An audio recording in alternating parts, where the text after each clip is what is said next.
You're about to enjoy an It Takes Three Network podcast. Apparently, I have a lot of what they call aptitude. Really? Dr. Kim told me that, like, every few years she has a female student that turns out to be, like, academically gifted but just didn't apply herself. You know, just focusing more on boys and shopping and celebrity gossip. She said if I study for my finals, I could get my grades up enough to go to Brown with you. Wouldn't that be awesome? Yeah, sure. But do you want to go to Brown? Well, now I do.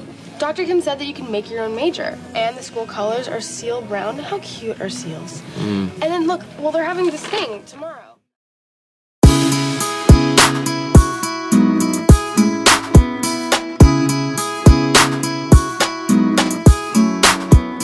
Hello, and welcome back to Let's Talk OC, the OC podcast. I'm Michelle. I'm Liz. And tonight we're discussing Season 3, Episode 9, The Disconnect.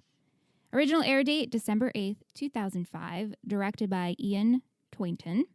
Written by Josh Schwartz and Stephanie Savage. In this episode, Ryan takes an internship but ends up having to cover for Matt.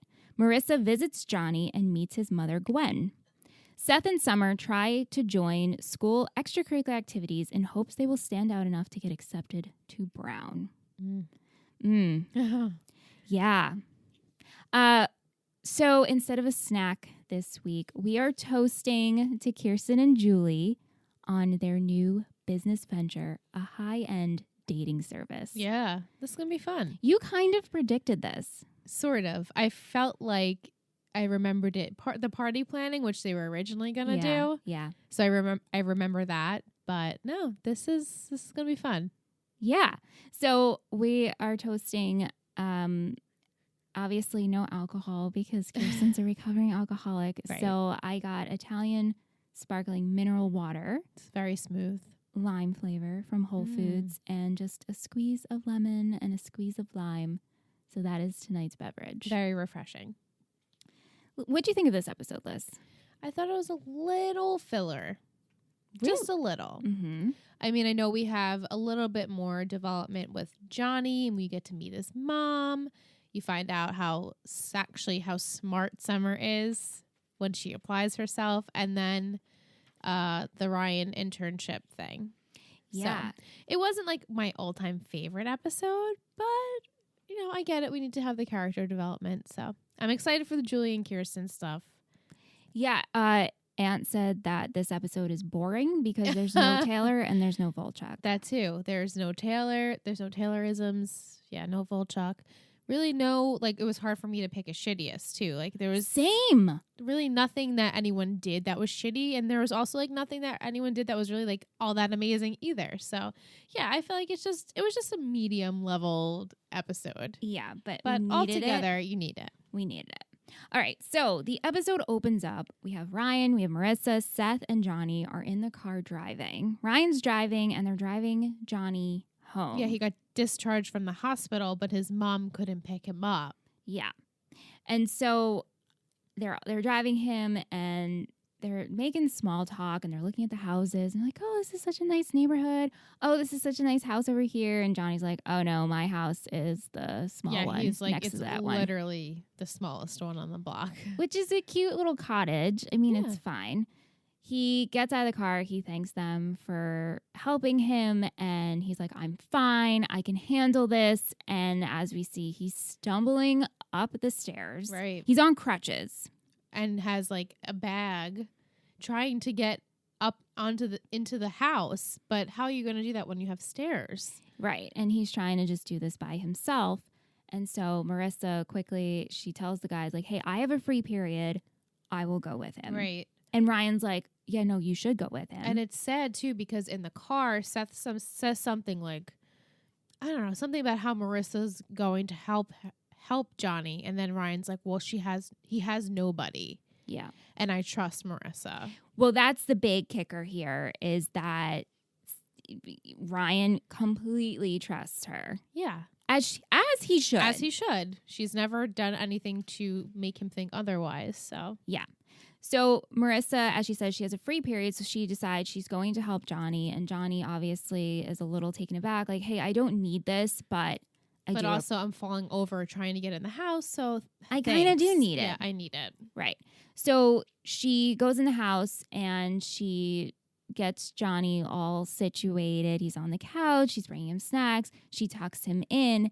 And we finally meet Gwen, who is Johnny's mom. She walks in. Oh my gosh, this is the famous Marissa Cooper. And you didn't tell me how beautiful she was. So clearly Johnny's been talking about her. Right. But maybe not to the fact where he has like a crush. I think he's just like over excessively talking about Marissa because she is his new bestie. Like they pretty much don't hang out with anyone else anymore, especially now that Chili was away and Casey is out of the picture. So it's really just them two. Right. Yeah.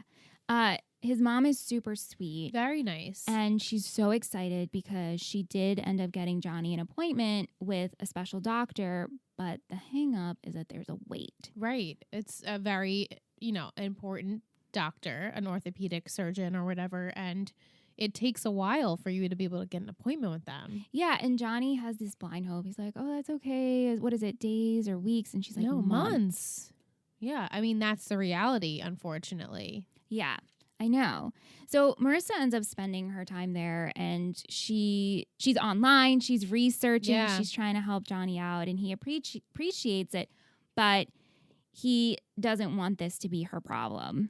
Right. And of course, Marissa, because Marissa's a really good friend, as we see for the people that she cares about, she's like, no, it's fine. Like, let me help you. But this really is actually a problem for Johnny. Right. Because at this point, Marissa doesn't have a car. Yeah. She had a car. I guess because with the whole divorce, well, not, all the losing of the money. And the house and all of that. All that. Yeah. So she's constantly being picked up and chauffeured around by either Ryan or Summer. And we see that Summer's coming to pick her up, and she goes out, Summer comes in, and I think either Marissa gets a phone call at this point is why she steps outside. Yeah. Maybe she's trying to call Ryan. Something like, she gets a phone call and Johnny's still on the couch and Summer comes in. And of course she's going to ask like, hey, how are you doing? How's everything going? And he's like, listen, you gotta help me. You gotta get her out of here. You gotta get Marissa out of here. She's driving me crazy. And Summer's cute. She's like, oh yeah, well, Coop can be a little clingy. And he's like, no, it's just that like I like it. Right. And I'm getting worried because I like it like too much. And of course, Summer's like, oh shit. And she's also like, I knew this. Yeah. I called it. I knew this was gonna happen. And he's like, well, we gotta do something about it. We have a problem now. Now it's a problem. It's a problem. It's been a problem, but now it's like really a problem because he's single, he's helpless, she's his only friend, and she has a boyfriend. Yeah. So he can't even. Ugh. And he's friends with Ryan at this point. Right. They have a little bit of a relationship. Friends. Sort of. Mutual respect. Yeah, just like acquaintances. Kind of. Yeah. So and it was cute because Marissa walks in. She's like, what did I miss? What are you guys talking about? Yeah, and Summer's like, nah, yeah, let's go. Marissa and Summer, they leave, and we see the next morning of them discussing Johnny about them, and Summer remarks, I'm like, hey, you guys are getting really close. And Marissa's like, yeah, but I'm just happy to help him. And I actually like being a nurse. I like helping him. And she makes a joke of, oh, maybe I will become a nurse. And Summer's like, that's hysterical, Coop. Right. Can you picture Marissa being a nurse? I kind of can. She's very caring and sweet. Yeah. She's not like easily grossed out or like offended by things. So I think she'd be okay. Yeah. But Summer's dad, he works with a hospital. And so Marissa asks like, hey, she fills Summer in on the situation. And she says, do you think your dad could help us out? Yeah. And Summer says, yeah, I will talk to him and I'll try to get in a good word with him. So of course, it all works out because Marissa actually got Johnny an appointment for next week. And Johnny's mom is so excited. Over how you would be over the moon. I know. Course. Right? And she's like, we want to get takeout and let's play board games and we'll rent movies. And she's like, you have to stay for dinner. Yeah. And Marissa's like, I have plans with Ryan. Yeah. But let me call and invite him. And so Ryan does say, like, yeah, when I'm finishing up with this, I can, try and get there. But that was it. Like, obviously later on we'll talk about it, but he doesn't get there. well, yeah. I mean, the big issue in this episode is they're just kind of misconnections. Yes, the disconnect. The disconnect. But then they reconnect as a couple does. But Johnny makes it a point to say, like, oh, Marissa probably has plans because she obviously calls, but she's like with her boyfriend, Ryan. Right. And then his mom's like, oh, well, you can yeah. see, like, she makes a mental note, like, oh, okay, so she has a boyfriend. Johnny and Marissa are not They're going not to a date. thing. They're not a thing.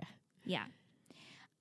So Marissa obviously ends up staying because she has no rides anywhere. Right? That's so true. She doesn't have anywhere to go. Oh my God. I didn't even think about that. Like, she literally is stranded there. Yeah. If Johnny's mom didn't invite her for dinner, she would be like, can you take me home? Like, she has no way of getting home. I mean, she could have called Summer, but she guess so, doesn't. yeah. She's like, oh, well, they invited me. I guess I'll stay. He's and my they'll friend. watch movies. Yeah. And plus, like, obviously Johnny's down. And I mean, he's down, but at this point he has an appointment next week. So it's like, Right. So I don't want to leave you. Yeah.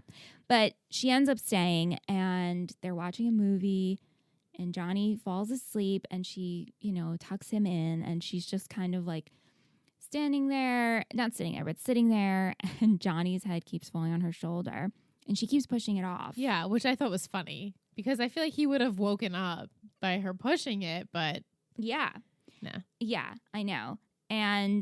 But she ends up falling asleep. It's very innocent. I mean, they're not cuddling or anything, but Right. And at this point, earlier Ryan said he was going to try and come. He doesn't end up coming. He tries to call her, but she doesn't pick up because she's sleeping. Mm-hmm. Yeah. So the next morning, Marissa finally gets back to Summers. And Summers obviously worried about her and questions her about like sleeping at Johnny's and what are you doing? And it's pretty funny because Marissa's not telling the whole truth. And Ryan finally shows up and also avoids the situation with that. It's so awkward. Yeah. And he's like asking, like, where were you? And she's like, oh, Johnny's mom drove me home. Like, it's all fine. How was your night? And he's like, oh, it's fine. And everyone's just like, everything's fine. Yeah. And they weird. And they do this awkward hug. Yeah. Like, hey, haven't seen you in a while. So Marissa, she decides she's going to stop by Johnny's because I have a feeling she's just checking on him every day. Mm-hmm. And here's the thing. I'm like, how'd she get there? Yeah. How did she get there? But how did she get in? And how did she get in? Yeah. Yeah. I know these are not like huge details. They're not, but like whatever. Follow through with it. Guys, you know how we are. We don't let things go. No, we don't. But she stops by Johnny's and she lets herself in and Johnny trips. He's in the kitchen. He spills his drink. This was so dramatic. The glass shatters. It's like he's got blood. It's like it's just so over the top. But of course he fell on the floor and now he's like hurting himself again. Like he re-hurt the knee. Yeah. And so Marissa's there to like pick him up. And then she gives him pain meds. She's like, she asks like, where are your painkillers? And so she gives it to him. And also, I mean, good thing she was there. Right? He would have just been laying on the ground until someone came home. Yeah. But as he takes his painkillers, he's resting on the couch and she's like cleaning up. And he's like, Marissa, I have to tell you something. and she's like, what? She's being all lighthearted. She's so Marissa. She's so Marissa in this scene, right? What do you have to tell me? And so he's like, I gotta tell you something and I like you. And she's like, oh, I like you too, Johnny. And he's like, no, like I like you. I like you. I think I'm in love with you. And she's like, literally speechless. And Awkward. then you don't even see what happens after that. You don't. Because we just go to like the next day. Yeah, we go the next morning and Marissa and Summer are in bed, which is so cute. I love their they're sweet relationship and they're catching each other up and she tells Summer what's going on. And Summer's like, yeah, I knew this. Yeah, and she's like, I don't want him to be mad at me because of like the way I left things. So you're just to assume that she just like didn't say anything and I guess left or was like, okay, I gotta go. Yeah, and he keeps blowing up her phone. Yeah. And it keeps ringing and she's like, ooh, I have to call Ryan. That's who I should really be worrying about. And she doesn't Yeah. know what to do. Do I tell Ryan? Do I not tell Ryan? Well, later on that day, Johnny and his mom arrive and catch Marissa heading out. Right. And I think it's cute that Johnny's mom drove him to see Marissa. Yeah. And they have this awkward conversation, and he makes a joke about the pills, and she's also like, hey, I should know Right. what you say when you She was have like pills. she wasn't even like making a joke. She's like, well, I should know. Yeah. It's like as the audience you're laughing, but she's like, no, really, I should know. Yeah, I mean, I'm going to own up to it. But he says that he's sorry he said it, but he's not, but he means it. He means it. Yeah. Like, he's sorry it came out, but Right. he's not Like it wasn't the sorry. right timing maybe, but he does mean what he said. Yeah. And then he's also pitches the idea of, hey, how about we just, we're just friends. I don't want this to ruin anything. And it's like finally the light bulb went on. It's like, no, I think we should take some time apart. Marissa's like, we should actually just like take a breather because it's just so overwhelming at this point. Like you started this like really good friendship with someone, but now it's turned. It's escalated. And you have a boyfriend and you, I guess, don't feel the same way. So how you can't really go back to being friends just yet after that. Yeah. And while all of this is happening between Marissa and Johnny, as we said earlier, Ryan and her keep missing each other. Right. And they keep having to cancel plans. And it's all because Ryan took an internship with the Newport group, which is funny because you thought Summer was going to take an internship. Yeah, but right? it makes more sense that Ryan would do it. Yeah. Sandy and Matt. Now, if we remember, Matt is the new VP, the Sure do. young little chap, 26 years old, working for Sandy. They're at the Coens and they're discussing this meeting that they're going to have and this building development. And Matt makes a point to point out how wonderful Sandy and Kirsten have it. Yeah. And Sandy's like, we've been together for so long. Like, I hope by now We would have like the right groove. we know what we're doing. And he mentions his girlfriend, and Matt doesn't really go into too much detail about it. She lives in Chicago. Right, but that's all we That's it. know. Seth and Ryan, they finally meet Matt. And then Ryan, of course, because he has an interest in architecture and development, and he, worked in construction. And so he's like, oh, let me give you my 2 cents. And so then Matt's like, hey, you're a senior. What would look better than an internship? Yeah, it's true. Come be an intern at the Newport Group. It's a lot of work for that internship though. Like it's not like a 9 to 5 and he closes the books or like it was after work, like an after school. Like a weekend. It was a weekend trip. Yeah. Yeah. So Ryan and Matt, they're at the Newport Group and they're discussing everything. But Matt opens up to Ryan about his girlfriend situation and how he did end up proposing to her, but she said no. She said no. And he took the job. Right. Instead. And he's got a lot on his mind and a lot on his plate. So he's like overwhelmed. And he doesn't want to let Sandy know. Right. He doesn't want to let him down. This is like his first huge job and this is Sandy's new business. So like can't say anything. Yeah. But Sandy, obviously because he doesn't know any of this, he's like, oh, let me just pile the work Let's on. pile it on. Yeah. And they have like a big meeting coming up about zoning and if things were passed and the 2 sides of it. And so Right. And it's Matt's responsibility to present both sides. Right. Exactly. And Matt is like, we got it. Like, no problem. And he's like, isn't this in 14 hours? He's like, we got a laptop. We got coffee.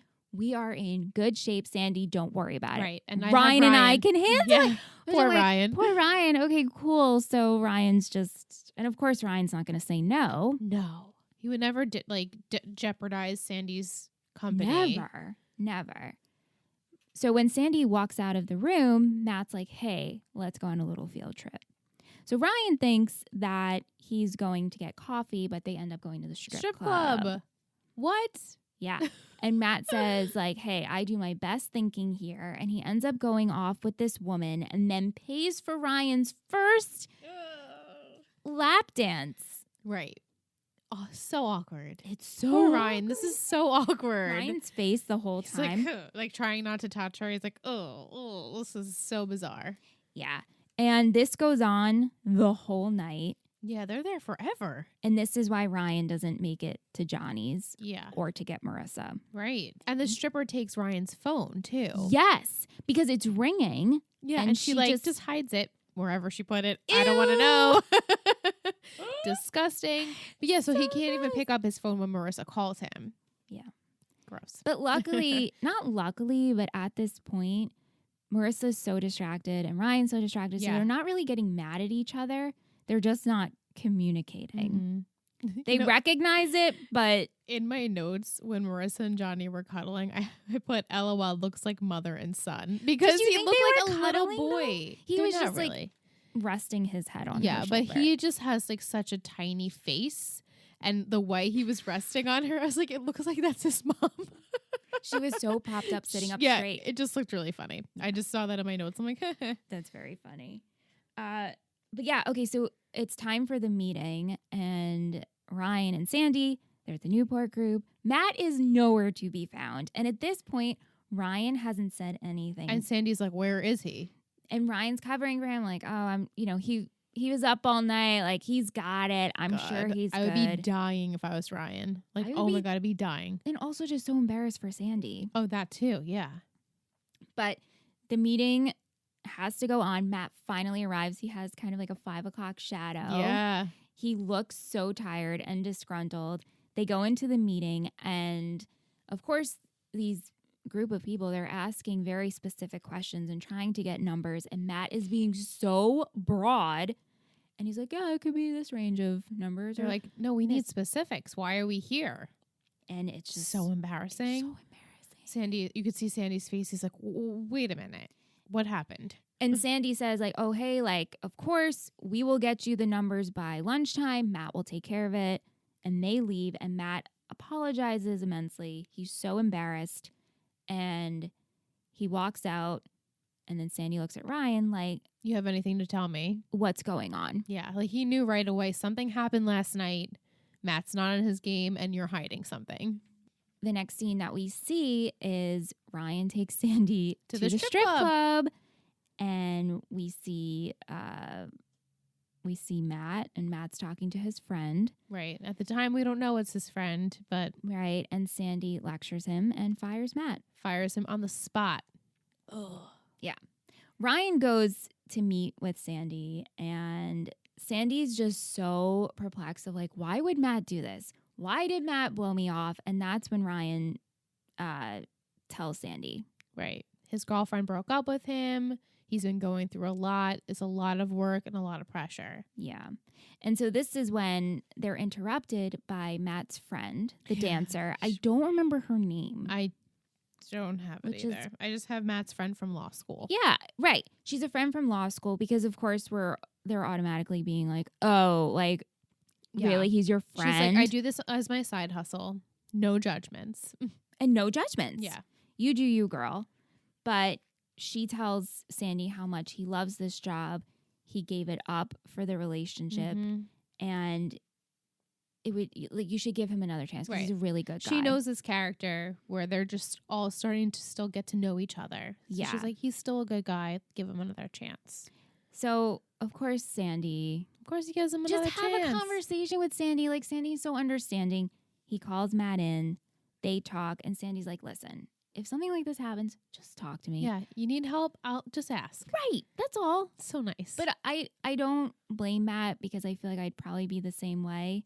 You don't know Sandy yet. no, It's a new job. it's so embarrassing. Embarrassing. You're young. You're like, okay, I'll do whatever it takes for me to further my career and not let anyone else down. Yeah. But Sandy says, listen, be here 8 a.m. on Monday, but this is your last chance. Last shot, that's it. So that's good. Yeah, I'm glad. Matt's back. We went through a little hiccup. Yeah. Smooth sailing now. Smooth Well, sailing Hopefully. for them. Seth and Summer are so stressed this episode because Summer got her SAT scores back, and it turns out she's like really smart, She got 2,300. Fuck, that's almost perfect. which she didn't even know what that meant. No. She's like, is that good? Is that bad? I don't know. And Ryan looks at her and she's like, is that better than Cohen? Because this all happens Better in than school. most of the kids at that school. And Seth's like, how did this happen? How is this possible that you got that score? I can't even imagine being Seth and hearing that news and being like, wait, I'm sorry, what? Yeah. Mm-hmm. But the running joke of this episode, She saved Chrismica. She saved Chrismica. Right. Everyone's like, this makes total sense. She saved Chrismica. Because when you save Chrismica, that means you get a 2,300 on your SATs. It's like you're up there with Jesus and Moses. But Sandy says it. I know. Ryan says it. That was the running joke of the episode, and it was funny. Right. But Summer, at first she's not excited. As excited because she doesn't really understand what it means. And Dr. Kim wants to meet with her and talk to her about it. So she meets with Dr. Kim, and now she's all pent She's up. like, turns out I'm smart. I have aptitude. I have lots of aptitude. And you know what? Maybe I can go to Brown with you. And isn't that amazing? And she has this really cute quote of that the school colors are seal brown. How cute are seals? I love her. And Seth's reading a book by Kierkegaard. But anyway, he's reading it, and she's like, okay, cool. Like, now that I'm smart, I'm sure I'll enjoy this book too. So she's like reading over his shoulder, like reading together. It's cute. Yeah, and she shows him that there's going to be a Brown event, which to me, this made me laugh that there's only one event for this particular one school. college. I mean, maybe we'll give them the benefit of the doubt of like each week there's like a college that comes, but it just so happened that Brown was this week. Let's do that. We'll say that. So she says, hey, we should go together. And Seth, you can tell, is so apprehensive. Like, why do you want to do this? Like, oh, you want to go to that? Why? And also, you want to go to Brown? And she's like, well, yeah, now that I'm smart, this is now my dream too. Right. She changed it. She changed it. Which is fine. Yeah. So they go to the Brown event, and Summer sees these two girls, and the girls are surprised Those are the girls that are from the social chair, right? Yeah. They do have names. They do have names. Let's just name them like Lucy and Jen. So Lucy and Jen are there. I'm sure you guys are nice people and actors. And right. I should have your names, but I don't apologize. But they're surprised she's there. And they're like, we had no idea that you were interested in Brown. Right. And it's almost like Summer really doesn't belong with anyone that's there. Yeah. And Seth again makes the comment of like, why do you want to be here? And why do you want this? And she said, she defends herself, and she's like, hey, listen, I might not be the smartest or read all the books, but I can work a room. Yeah. And I felt I'm not going to put myself on the same level of Summer, but I feel like this resonated with me because there are times where I definitely don't feel the smartest when it comes to. Yeah, of course. So we all have our moments. But I feel socially I'm good in You're great. social situations. You're awesome. Oh, thank you, Liz. You can work a room, Michelle. Oh, thank you so much. But then we find out that Brown only admits one student on the regular. Potentially one Harbor student. Which is crazy to me. That's nothing. And one? I mean, we know it's a really small school, but like one? And you're having a Brown event? There's so many other like Ivy League schools. You think that they take one from each school? Like that makes no sense. But whatever. Yeah. It's the point of the episode. And Seth and Summer are totally blown away by this. And so Summer approaches the guy who's running the event. She's like, what makes a student stand out? Yeah. Like, how can I get in? And you need a hook. You need something. And Seth's like, oh, it's not just good grades. She's like, oh, it's not just a high SAT score. Yeah. But then she does say something that she never had a dream and she actually wants to do something important. Yeah, I know. And I was like, wow, Summer. It's because I feel like it's finally been shown that, hey, girl, you actually do have it. Yeah. But like she admits, she's like, oh, I was just caught up in celebrity gossip. She just wasn't paying attention to the fact that if she applied herself, she would be capable of doing it all. And being that one student then could get into Brown over Seth. Yeah. She's very well-rounded. As opposed to Seth, like we know he was in the clubs, but he was the only one in the clubs. But she's got a lot of stuff going on. And yeah, very personable. Very. She'd be good in an interview, unlike Seth. Yes, as we saw. As we saw many times. So Summer joins the band. We find out that while Summer in the past, people thought she was at pageant camp. She was actually at band camp learning how to play a tuba. Right. She hid that. She Even hid that. Marissa didn't know. No. I was surprised by that. She's like was suppressing her like nerdy persona, which she should have just embraced, but I get it. It's high school. You don't want to do that. And it's just such a random instrument. Tuba. Random for her. But Summer, she sneaks in to join the marching band with her tuba. And then we see Seth in a pirate costume. He just needs the hook. Right.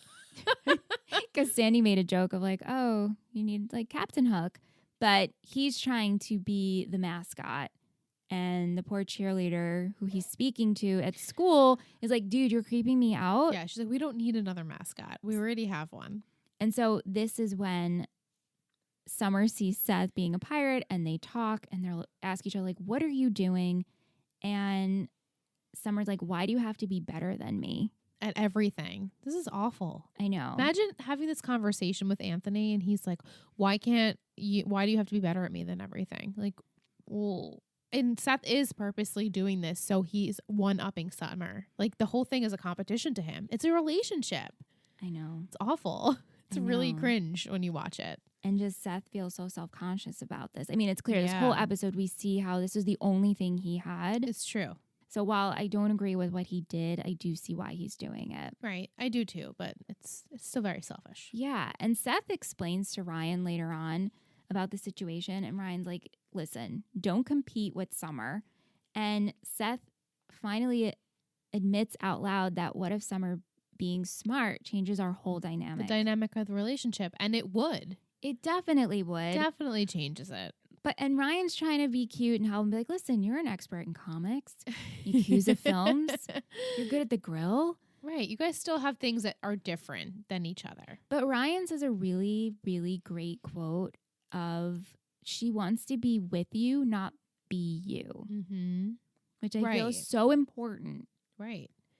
I hope Summer realizes that she doesn't want to be Seth either. I think towards the end of the episode, she's like, oh, this is like actually my dream. I don't want to be like Seth. I just want to be at like his level. The caliber. Right. Yeah. In the relationship and in the real world too. Yeah, because Seth, he runs over to Summers to apologize, and Summers leaving her Right. house She's to going to apologize to him. And they do have the talk about that and how she really just wants to be on the same level as him. Right. Kind of what you just said. And My gripe was they literally don't close the front door. Why Didn't they close it? Bugs can fly right in. Oh my A squirrel can gosh. jump right in there. I It's agree. like close the front door. Because we see it, they're sitting on the stoop. Yeah, and you see right inside the house. Yeah, I was I know. yelling at the TV. No, I was too.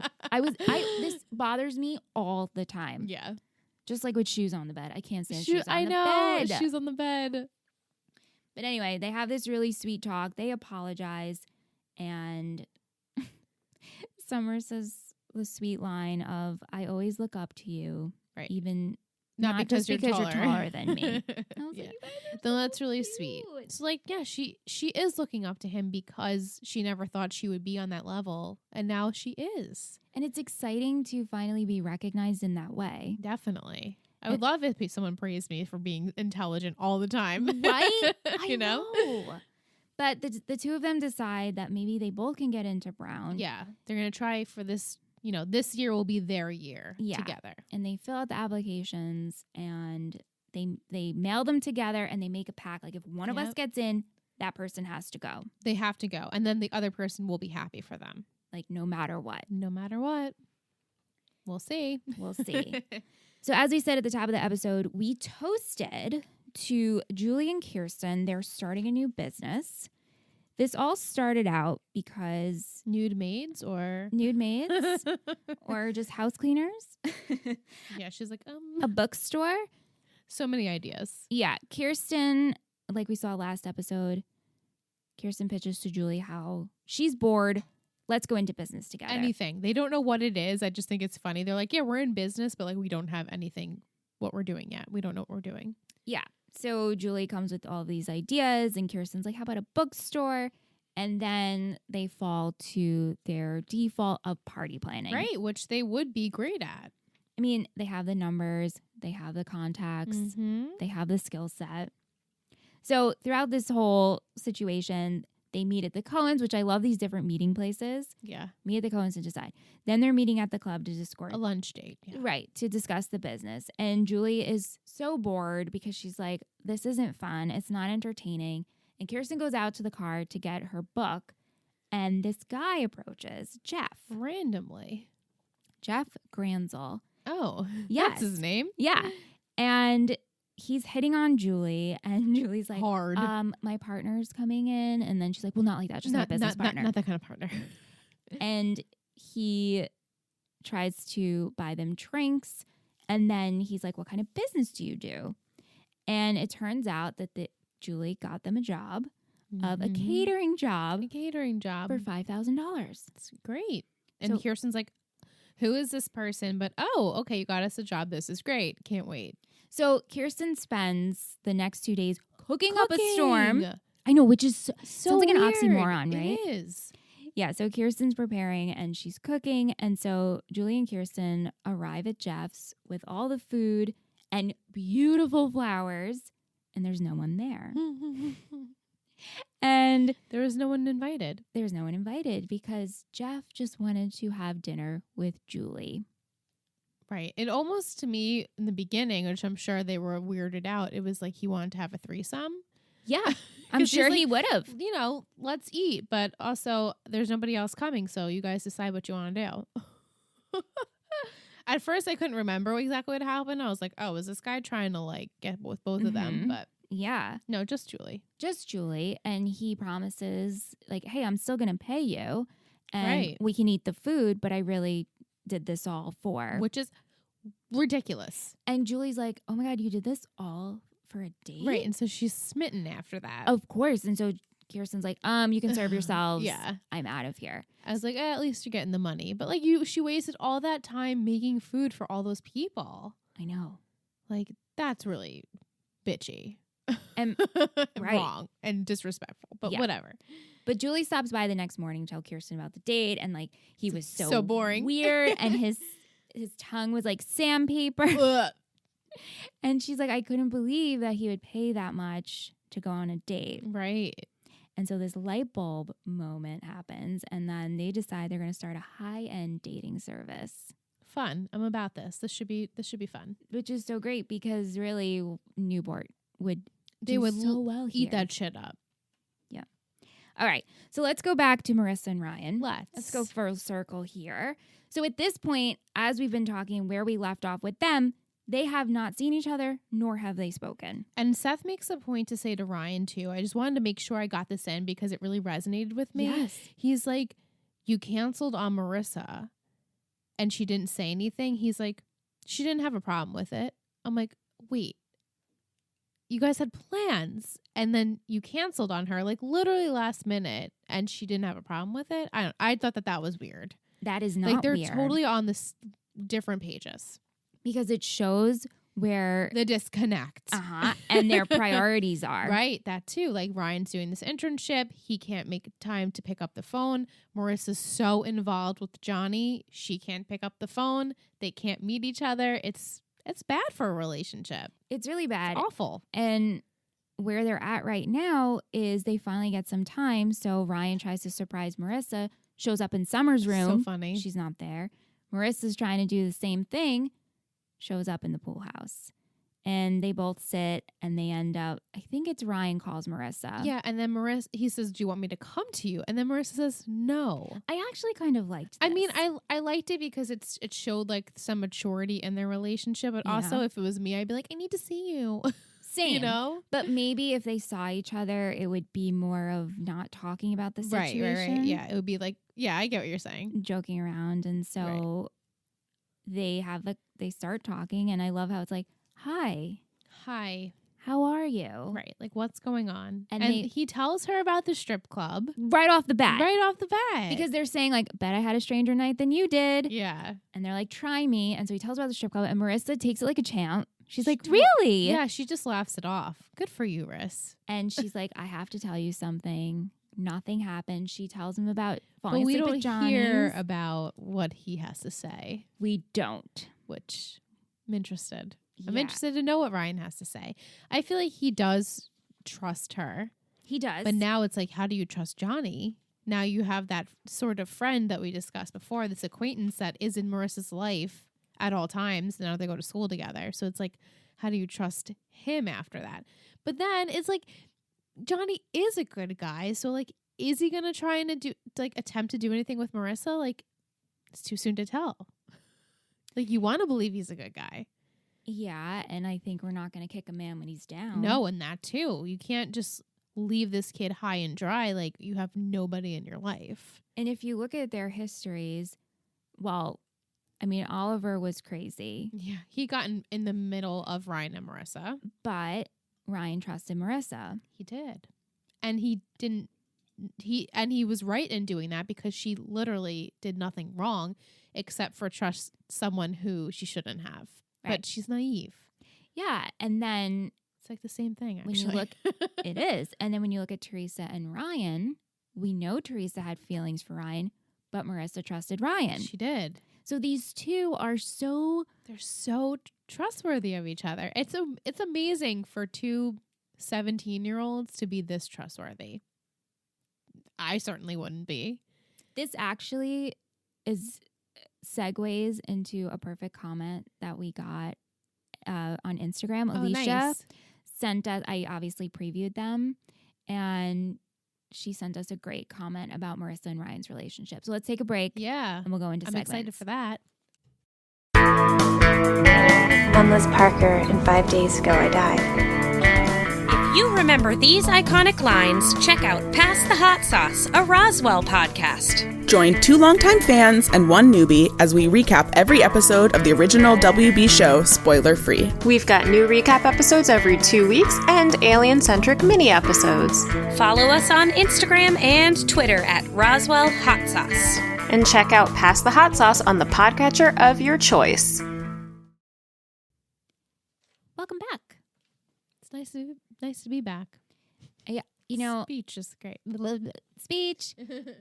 Obviously, I always love when we recap the episode because then we get to have talks, but I love our segments.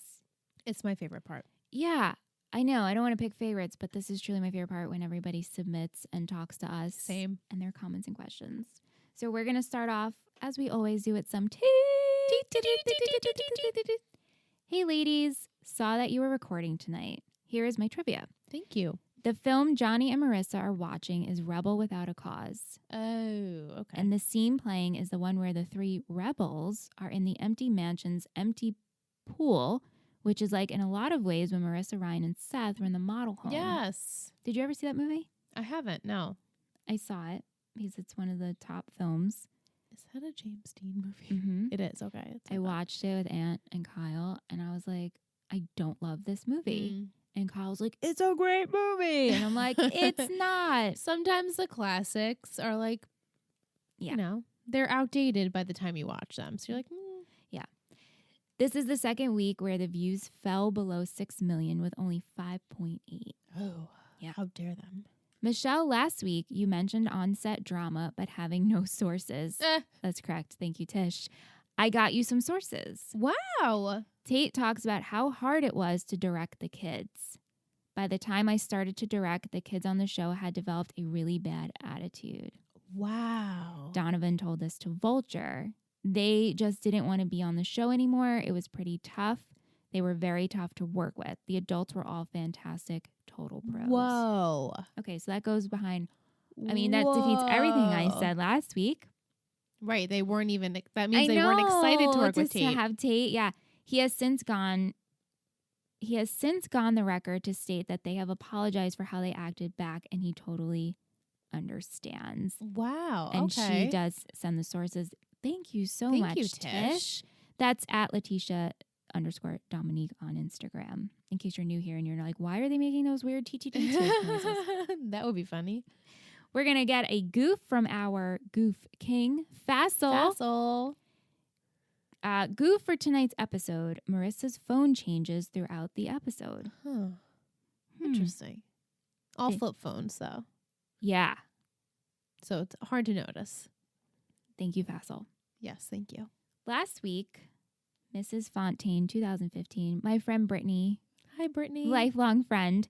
She commented to us about how Volchuk was seen in season 1. Right. The guy that Ryan punched on the beach. Yeah. And I was like, I couldn't find any sources of it and I couldn't see it. And I was like, please send me. So Brittany now responded. Okay, so I have to admit defeat. In the beginning of season 3, episode 7, the previously on, shows a fight on the beach with Ryan and Volchuk. It looks so much like the fight from season 1 that I didn't even notice Johnny in the background. Oh, wow. It happens, girl. It's totally cool. We're good. She says, but I do have to point out that after attempting my own research, the OC Wiki page is still wrong. Don't I ever always complain about awful. this? You cannot go to OC Wiki. They have the worst information. She says it says that Volchuk's first appearance is 3/16, but clearly you know he was in 3/4. I believe that was his first appearance. So I will say I'm sorry for doubting your knowledge, but also I'm so happy I got a shout out. Love you guys. Oh, we never know anything. You so definitely were not doubting Michelle's knowledge. never. For sure. Oh my gosh.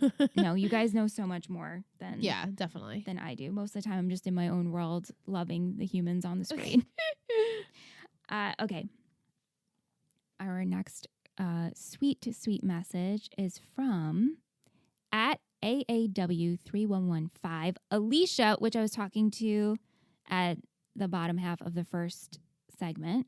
How she had a very interesting comment about Marissa and I'm Ryan's. excited for this. So I'm just going to go. She sent us a very nice long message. Wonderful. You know what, guys? It's funny. We get messages from you guys, and then you're like, I'm sorry, it's long. Don't worry. We love it. We love it. The longer, the better. Send us your novels. We want to read them. Yeah. Hey, ladies, I'm finally caught up. I'm excited to get involved in real time. First, thank you for the shout out and addressing my question about Ryan and Marissa saying I love you. Yes, I thought that was a great question to pose. So great. I wanted to clarify my name is Alicia, not Ashley. So sorry about that. But I have been called that a lot. Oh, okay. I'm glad I can. We're sorry. Sorry. I agree with you both that we don't hear Summer and Seth say it much either, but I think more for sure than Ryan and Marissa. Yeah, I agree with that. Wanted to weigh in on the top 5, bottom 5. Ooh, yeah. Okay, so after some thought, here are mine. Top 5. I gave you guys homework last week, and a few of you did your homework. So, Alicia's top 5. Ryan, Sandy, Summer, Marissa, Julie. Great top 5. So good. Perfect. Bottom 5. Trey, Volchuk, sorry, Aunt, Johnny, Caitlin, and Lindsay. I think that's a beautiful that's bottom a great 5. Bottom 5. That might be my bottom 5. Yeah. It's a good bottom 5. Maybe I would replace one for another. I don't know if Caitlin's on my bottom 5. Yeah, she's... Lindsay, definitely. Lindsay, yeah. It's funny, when I first watched this show in high school, I loved Seth. He was my all-time favorite, and I remember not liking Marissa. Sounds familiar. As an adult watching, I love Ryan and Sandy. Agree with Liz that thirst level for Ryan is up there, and I really find Seth a lot more annoying and selfish. Yeah, we watched. It's like we watched the same show. Yeah, like, dude, it's not always about you. It's not. And I really enjoy Marissa and think she's come into her own in season 3. Yes, this is what it's like to be watching a kid for the OC and then not a kid, but a teenager watching it and then going and watching as an adult. Definitely. Do you girls think that the reason many teenage viewers don't like Marissa and Ryan together is because they are sort of wise beyond their years and seem to often act more like adults than kids? Maybe it's hard for actual teenagers to get it and relate. Not to say that they both don't act irrationally at times. Not sure, just a thought. So yeah, that's the first question. I guess watching it when I was younger, I thought that she was so dramatic and whiny, and there was just something about her. But now watching it with adult eyes, I'm like, I just take you for you're a teenager and look at all this shit that has happened to you. So I get it. Like, just, you always say, like, if I knew what I knew now, if I knew then, So it's like, it's the same thing with your own life. And then you're watching the television character and you're like, well, it's the same thing with them. Like, if you knew what you knew now, probably wouldn't have done that shit. Yeah. And so I feel for her. And watching the first time, I don't think I had a hatred for Marissa. No, you never really hated her. We all favorite. hated No, I on know. her. Yeah, when Michelle, we talked about it last week, that when Michelle showed us the OC, it was myself, John, and your sister, and our friend Tim. And we all hated Marissa. And you're like, no, she's not that bad. And like now you're like obviously even more so in love with her, which is great because this is like I don't know how many consecutive times you've watched it. I really don't know. But you say you don't really watch a lot of 3 because it's not your favorite. Yeah. So, it's all about perspective. And Ryan, I always enjoyed him as a character because he was always the backbone and grounded. Yeah, he was always more level-headed than everyone else. But I think as a teenager, and like you, Alicia, Seth was my favorite because he was this boy who was relatable to me and I was attracted to him. Definitely. So, totally. Yeah. Her second question, why do you think Marissa keeps getting into these situations where boys fall madly in love with her? Do you know anyone like that in high school that the boys loved? Yes. But was oblivious to the fact? Yes. Of course. I did. Definitely did. And you can't hate them because you're like, they're so nice. Like, they're just nice people. Like, we talked obviously about it in depth that Marissa's done a lot of shit, but she hasn't really been bad since like season 1. She's just naive when it comes to things like this. She has such a big heart. Right. And I think she might be a lot on the surface. She's very confident, but internally, I think all the shit that she's had to go through, especially with her parents and then, everything with the shooting. So I feel like inside she's insecure. So to her, how could everyone spoon over her when she is a little bit damaged inside? Yeah. But on the outside, everyone's like, oh, this is Marissa. She's so like deep and obviously beautiful, but has a huge heart. And she's sensible. So I could see why guys would love her. I mean, naturally, she's gorgeous. Gorgeous. She's the girl next door, literally. Yeah. She starts out rough. Yeah, but I mean, well, in the beginning, she's good. Right. Yeah. Yeah. Lastly, do you know that Apple Music, you can buy soundtracks to the OC? Thought that was kind of neat. Looking forward to listening and watching along here on out. Thank you, ladies. Thank you. Thank you, Alicia. Send us your comments and thoughts every week. iTunes always had that good stuff. They compile like show soundtracks and stuff like that. So yeah. I definitely in the day. My sister was on Gossip Girl podcast last week and she was talking about how she downloaded all of the soundtracks because that's what you just did when you loved a television show. And the music's so good. And the music's so good, so why not? Our next comments and questions come from @MuseChick, our girl Vic. Hey, Vic. Oh, man, I remember this one. Marissa, how naive are you? Yeah. Even when Johnny tells her he likes her, like he's falling in love with her, she still thinks he didn't mean it. Because she does say that too. Oh, he probably didn't mean it. He's on the painkillers. She is just naturally naive. Like, why would he say that? Yeah. He knows because in her head, it's like Johnny knows I have a boyfriend. Yeah.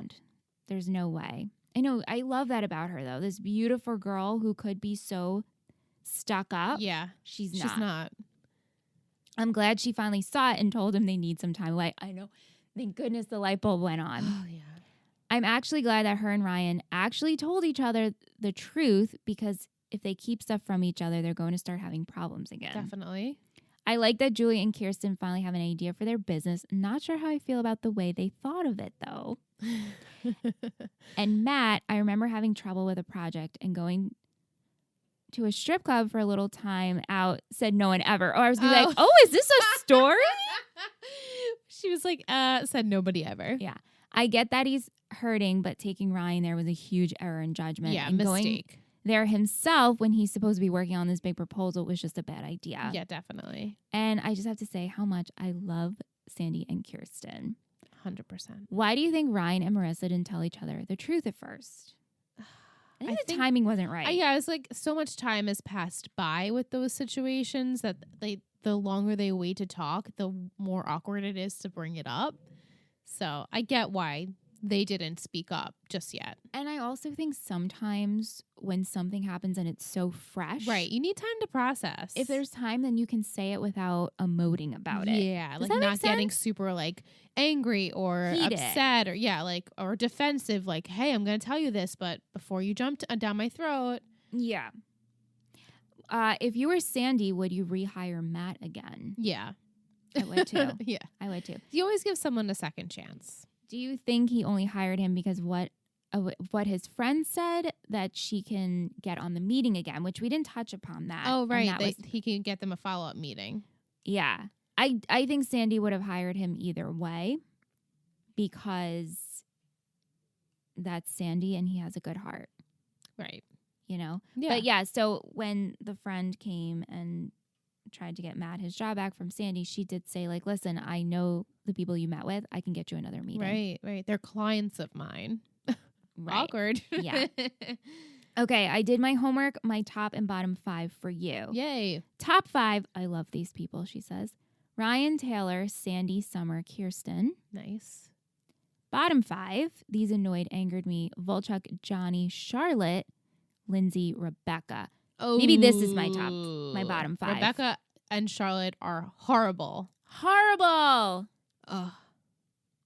At B-Side Poetry reached out to us and said they were listening to the episode, and while Johnny looks 16, Ryan Donahue, who was 26 or 27 while filming, Wow. which is normal in TV land but becomes very problematic when the whole Caitlin Cooper situation. Yeah. He looks super young. Yeah, so I thanked her so much. Like, thank you so much, because I've been meaning, we keep talking about the ages, so I've been meaning to collect the ages of where they are in Holy- season 3. I would not peg him for 26, 27 at this time. So I looked it up.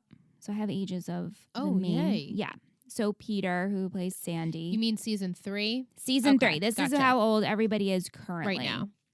Okay, so Peter, who plays Sandy, is 50. Wow. Okay. Kelly, who plays Kirsten, is 40. Stud. That's why she looks like that. Melinda, who plays Julie, is 36. 100%. Misha, as we know, who plays Marissa, is 19. Oh, only 19. Mm-hmm. Ben, who plays Ryan, is 27. Huh.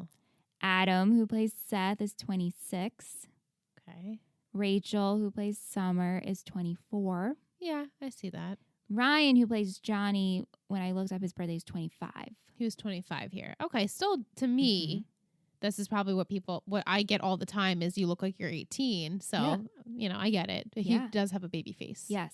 Johnny, who plays Chili, I'm sorry, is 22. Okay.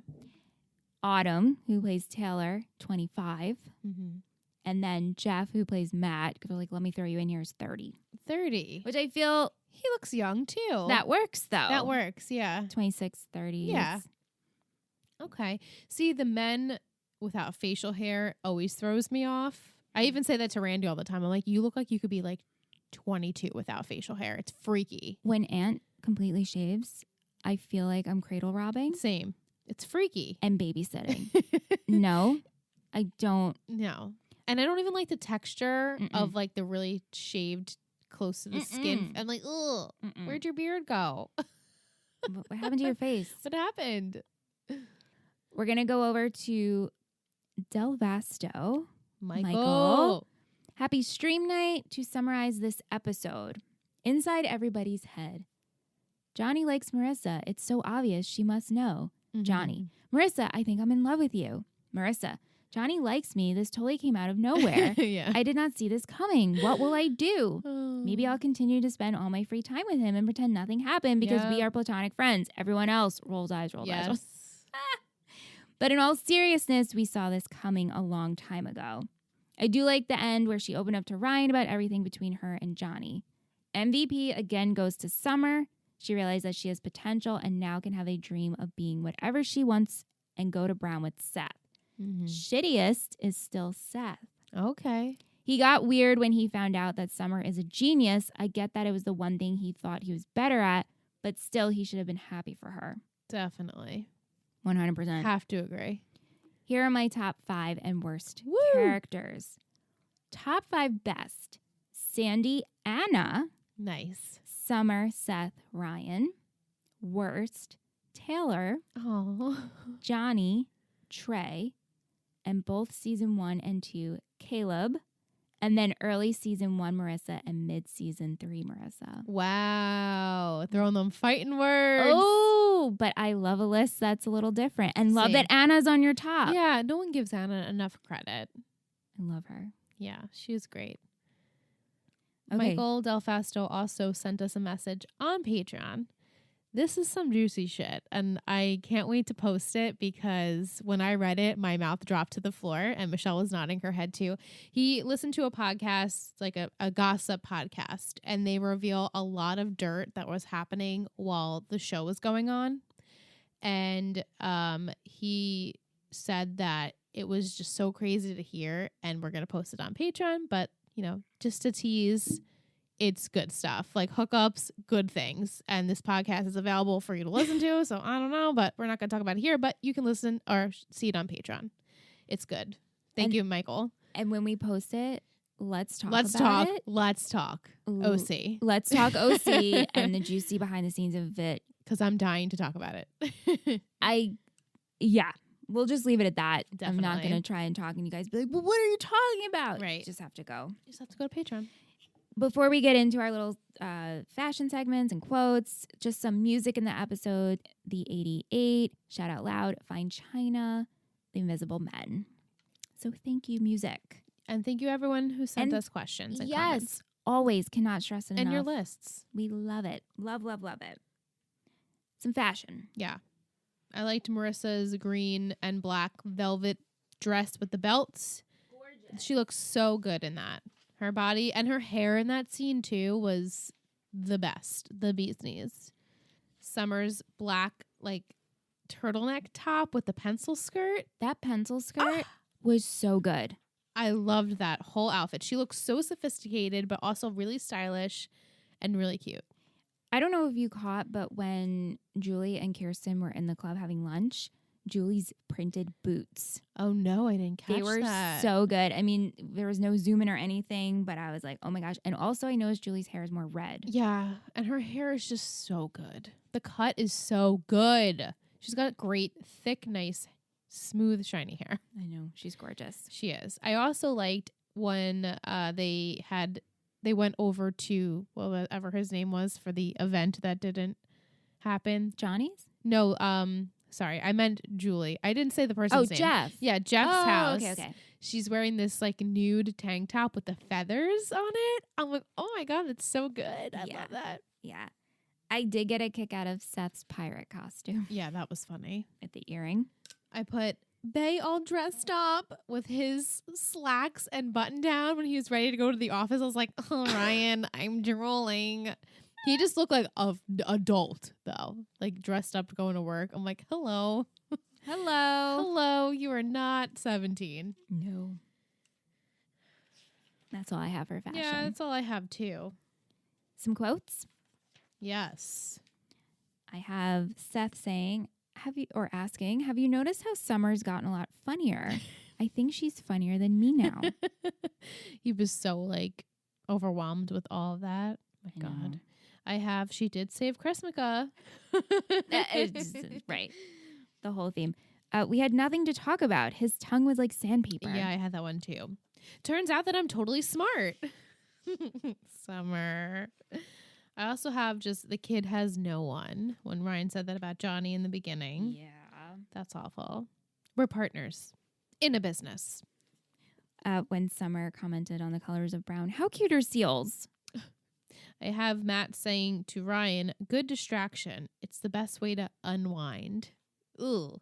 And then what I said when we were talking about the episode, but I just, again, love when Ryan says she wants to be with you, not be you. Yeah. And also the line of when this all happened, after Ryan says that line, Seth looks at Ryan and he's like, can you drive me to Summers? Yeah. And then he's like, why don't we have cars? Why don't we have cars? Yeah. Why don't we have cars? Why don't we have cars? So true. That's what everyone's thinking. Yeah. That's all I have. That's all I have as well. Is it MVP and shittiest? Yeah, girl. Okay. I'm ready. All right. 3, 2, 1, Ryan. Oh. Summer. Good Summer. She went for like big dreams and goals in this episode. I was so proud of her. And then even though her and Seth fighting was kind of annoying, but she does make it seem like she does have good points. Like, you don't want me to be smarter than you. That's like the whole point of our relationship is that you're better than me at everything. And like, she wasn't going to stand for it. And then they finally make up, and she's still hopeful that they'll both get into Brown. And then they both say too, like, no matter who gets in, we'll still love each other and support each other. So go Summer. Good girl. I know. And you said last that you're loving her growth. Yeah, I picked her last week too. And you picked Ryan. I did pick Ryan. I was going to pick Summer, but I'm proud of Ryan for, again, being patient with Marissa. Yeah. Trusting her, being patient with Johnny, taking this internship, and being a good intern by not ratting out Right. the He was person being you're working mature. under. Even though it's a tricky situation because it's Sandy, he gave it to you, but you also don't want to let the guy you're working under. You don't want to be a rat. Right. He was there for Matt in his own way. Right. It was inappropriate, but he still was there. Mm-hmm. And then the chat at the end of the night with Marissa and how they finally talk. And he's like, I went to a strip club. Like, he's just out saying it. Definitely. And also just being a good friend to Seth. They've been having a lot of these catch-ups in the past couple episodes of just filling each other in. He's like, don't compete with Summer. You don't want to do this. Don't do this. So that is why I chose Ryan. Good choice. Thank you. Who's your shittiest? Yeah. I have it. I I have have a blue ribbon too. I have a blue ribbon, but I'm just going with the shittiest. So Yeah. Okay. 3, 2, 1, Matt. Matt, it's my blue ribbon. Seth is my blue ribbon. Because as much as Seth, as Michael explained, and how I don't like him putting down Summer and not wanting her to be smart, I can't. This is just who Seth is, and I'm not making an excuse for Seth, but he has never had anything like this. Right. I know this is like his one goal, and like nothing's going to stand in his way. But I did choose him as shittiest by default because he makes his relationship a competition. And that's not good. It's You not. should definitely not do that. Very immature. Should be very supportive of your other half, regardless of, if they get into the school or not. I feel like we're watching the episode of Riverdale, like with the Yale situation. I thought of that. I was like, oh my it's gosh. like You just got to be supportive of your partner. And I felt like he wasn't, considering her last week and into this week. But maybe he'll turn a new leaf. And I gave Matt my blue ribbon. Initially, I was going to pick him, but then I picked Seth. because Matt, again, I don't really know you, Matt. So I feel like I shouldn't pick you as my shittiest. Right. You're going through some shit right now, but my shittiest, I feel like my case is just not even good. But you weren't right. You shouldn't have brought Ryan to Very the inappropriate. strip club. Like, that's what I fault you on. Yes. Should have went by yourself. Like, hey, Ryan, you can go home. I'm handling it on my own. Right. Like, Don't put Ryan in that need to situation. involve him there. Don't put him in that situation. Like, he literally, Sandy's his guardian. Right. It's not good. That wasn't a good look for you, bruh. No. Uh-uh. Not a good look. All right. Is it that time of the week? It's that time of the week. It's patron of the week. Patron of the week. It's patron of the week. It's patron of the week. Who will it be? It's patron of the week. This week, our patron of the week is Vivacious Vic. Vic takes this spot. She's taken this spot a bunch of times because she is probably not knocking anyone else down, but she is our number one supporter. She consistently, every single week, without failure, sends us questions and comments for every single podcast. She always is listening first. She's always posting on Patreon. She's always so super supportive of everyone on there. She wishes people happy birthday. She's a great patron and a great friend for the network for us to have, and I just wanted to honor her. And she left us a sweet Gossip Girl review on iTunes, and we can't thank her enough. She's an awesome, awesome patron. So thank you, Vic. Thank you, Vic. We love you. AKA Muse Chick. AKA Vivacious Vic. I know. She's got so many names. AKA all the names. All the names. Are you ready for your haiku for the double digits? Oh my God, I can't believe we're getting there. Okay, so here's your haiku for season 3, episode 10. From me to you. The Chrismaka Bar Mitzvah. Oh, we're here? Oh my God, we're here. A man with a plan, but an honorary Jew, all for a good cause. The Chris McCup. Do they make Ryan an honorary Jew or not? Who's the Chris McCup bar mitzvah? Who's turning 13? Nobody's turning 13. But maybe they're giving Ryan his honorary bar mitzvah because he's now part of the Cohen family and they want to honor him by showing him his Jewish roots. Nope. Warm. I remember some little things that happened in this episode, but not a lot. Obviously, I remember the title. And then we had Solei's Chris McCup bar mitzvah. Yes, I gave my bat cat mitzvah. a Chris McCup She's bat female. mitzvah. Yes. She wore a yarmulke clause. A yarmulke 'cause her clause. birthday's in December. Mm-hmm. So we held her up to Lion King. Oh, That's what you do for cats when they turn 13, just letting you know. So that's my prediction with Ryan, Summer, and Seth. We're not going to find out who gets into Brown just yet. It's too soon. You got to wait a couple months for that. They're going to all be focusing on this Marissa Johnny thing. All collectively. Like, I feel like they're not all going to have their own storylines. They're all going to be like core 4 of Marissa and Johnny situation. Mm-hmm. Okay. It's warmish. Let's get the start of this speed dating / not really speed dating, matchmaking company. High-end dating, yeah. Yes. I'm excited for that because I sort of remember that, but it's escaping me what happens with that. 'Cause that's a good plot for them.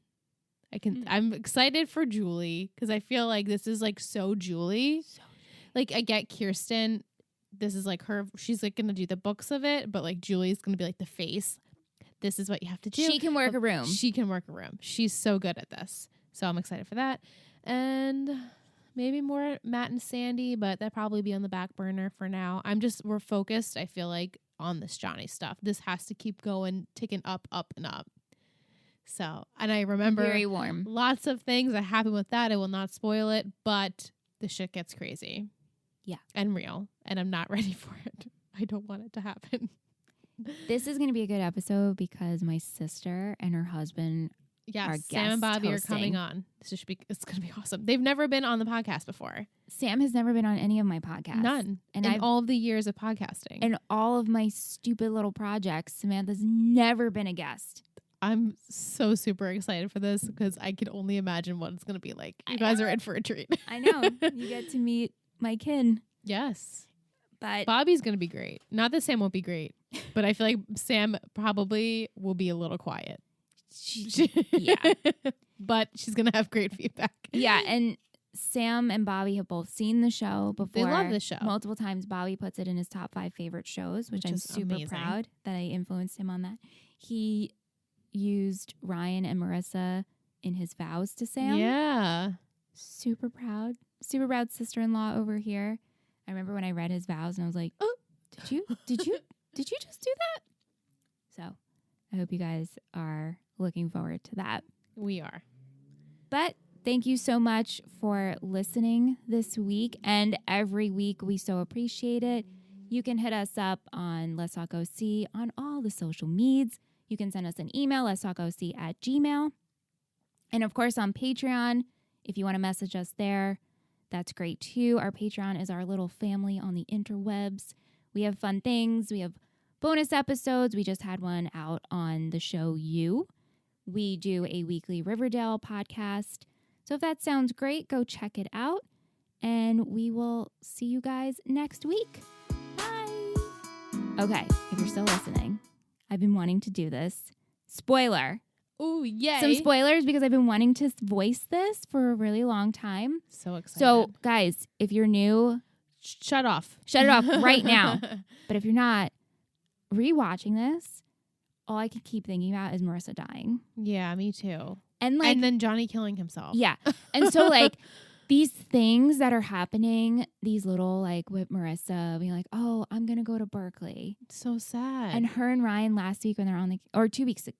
Was it last week? When was John last on? week with Berkeley, yeah. Yeah. And she's like, "Yeah, Ryan and I, we're going to apply to Berkeley." And I'm like, "Oh." And then this week when she's like, "Maybe I could be a nurse." Right? She's No, you're not gonna be a nurse. I know. I don't know why it's killing me more. Maybe I'm just like an overly emotional person. Now you're watching it The decline. and you're absorbing it even more than you generally do because now you're talking with it every single week with me and other people. So like you're feeling it all over again and you know what happens. I know. So it's really hard. And so every time she's talking about like future things, stuff. I'm hanging on those moments. I'm like, oh, they actually don't have it. I'm like, I think I'm just like too emotionally invested in these fictional people. Because like no. Well, yeah. I mean, yes, but also no, because we have a podcast and we need to be emotionally well, yeah, involved in these characters. Yeah, so. yeah. But yeah, I keep thinking about that and then I'm like, oh my God, I know, Johnny. it's so sad. And Johnny, it's like it's just gonna get worse from here. Oh my God. Yeah. This is awful.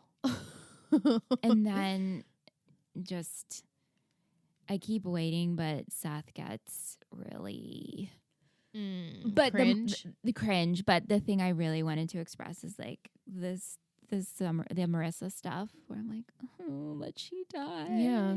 No, it's really tough. And I remember even first time around watching it, not knowing when it happens, but knowing that it does.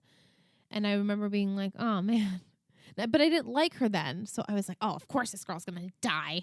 I know. She's gonna kill her, like get, killed or whatever. But no, now I'm like, oh man, this girl.